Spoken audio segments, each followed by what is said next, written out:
Et à 8h18, notre invitée, c'est Emmanuelle Vargon, la présidente de la Commission de régulation de l'électricité. Bonjour. Bonjour, de l'énergie.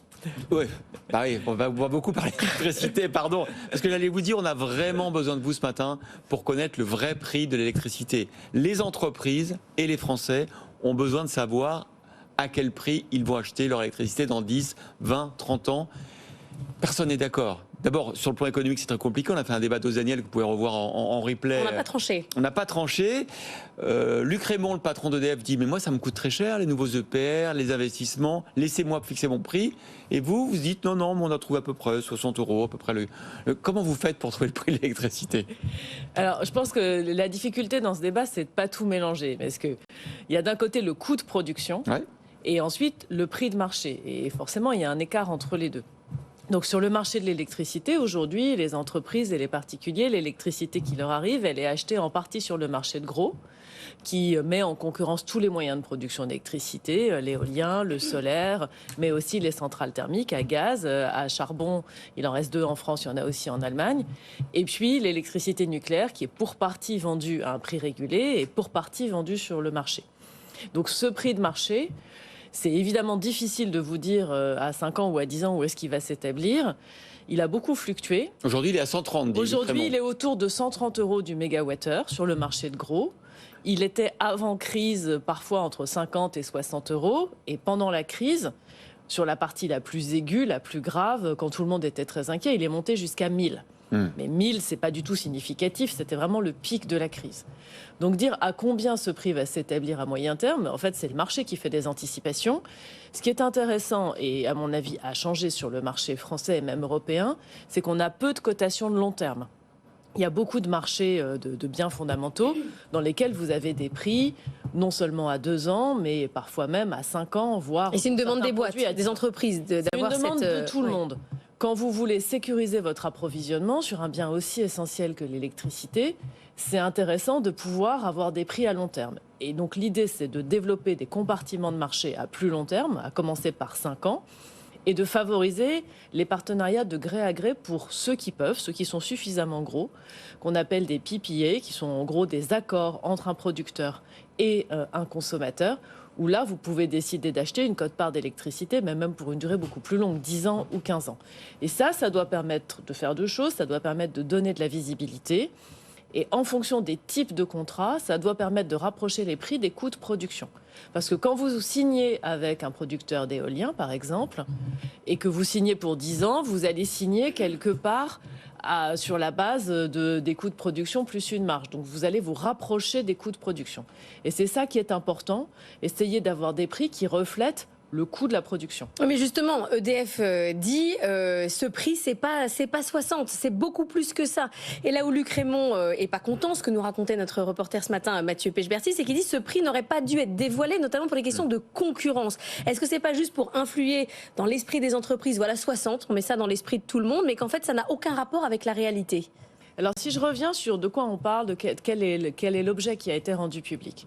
La Commission de régulation de l'énergie, on a des missions régaliennes qui nous ont été données par la loi, et puis on a des fonctions de conseil et d'expertise. Et c'est dans le cadre de ces fonctions de conseil et d'expertise que le gouvernement nous a demandé de réévaluer le coût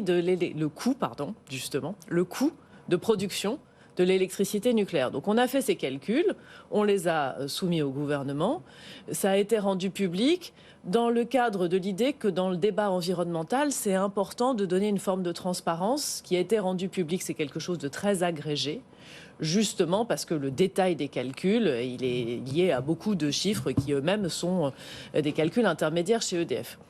Ce chiffre de 60 €, c'est un coût de production. Et donc ce coût de production, avec la rémunération du capital, nous avons travaillé sur une hypothèse dans laquelle on sécuriserait totalement EDF sur son chiffre d'affaires. Tout son chiffre d'affaires serait garanti à ce coût de production. C'est pour l'instant l'une des options possibles de régulation, c'est pas la seule. Et donc dans une option dans laquelle EDF est moins sécurisé, il a besoin de plus de rentabilité, de plus de marge. Et donc ces 60 €, c'est pas vraiment un prix, c'est plutôt un coût.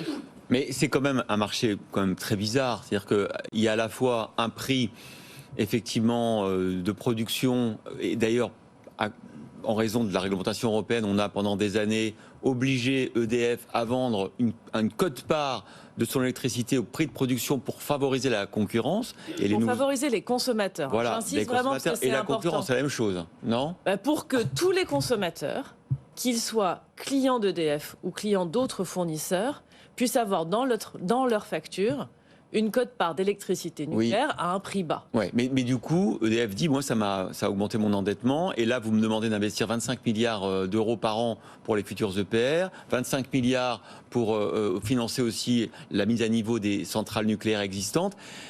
Moi, j'y arrive pas avec ce prix fixé par une autorité de régulation, fixé par l'État.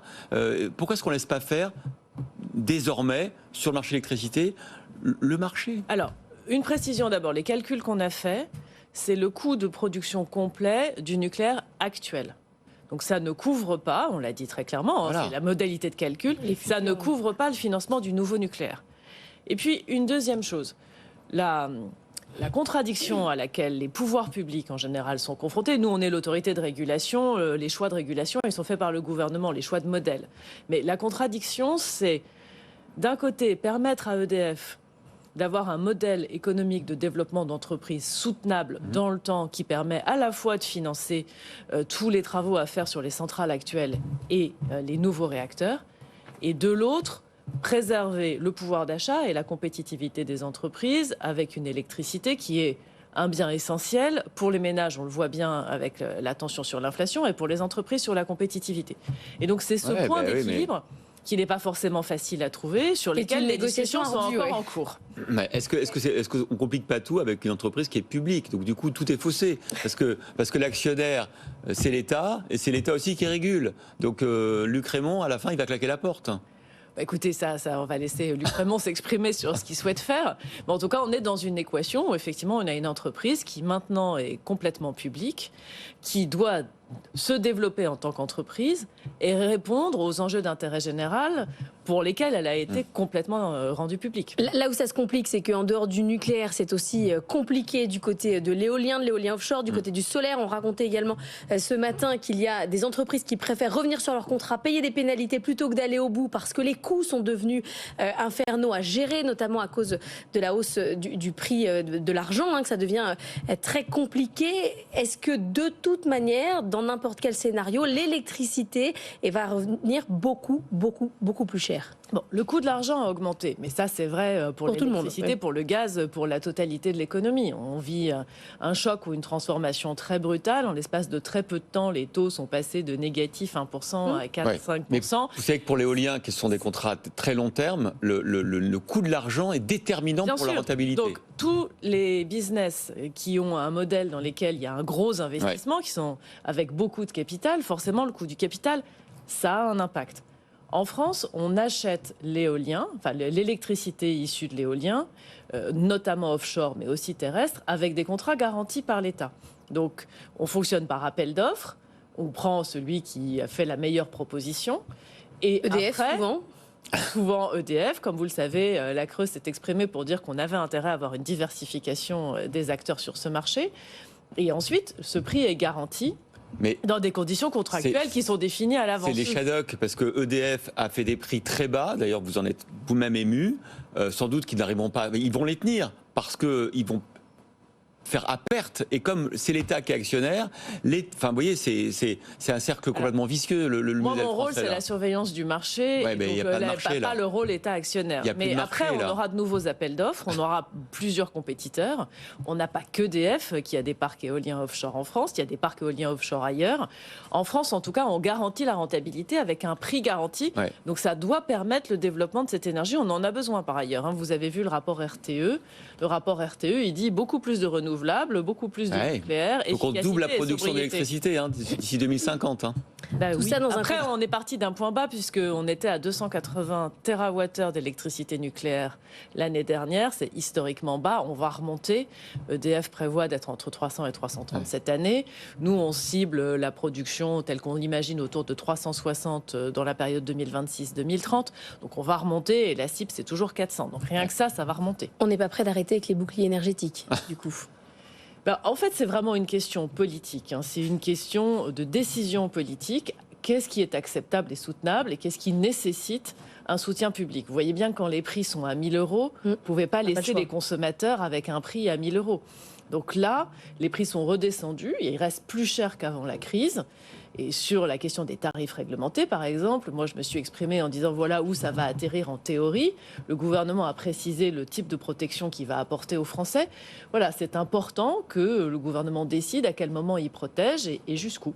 Bon, votre pronostic 2030, le prix de l'électricité par rapport à aujourd'hui, il sera Mon fois deux pronostic, c'est ce qu'il y a dans les marchés. Le meilleur pronostic possible, c'est le prix on de est marché. plus sur le marché. On l'explique pendant 10 minutes que finalement, on ne laisse pas faire le marché. Il n'y a pas beaucoup de prix à 2030 pour l'instant et on ne connaît pas encore le mode de régulation. Merci beaucoup Emmanuel Vargon d'être venu sur notre plateau. Dans un instant, le débrief. Marc Fiorentino, Emmanuel Le Chypre, Benahouda Abdeldaïm. À tout de suite. Good Morning Business.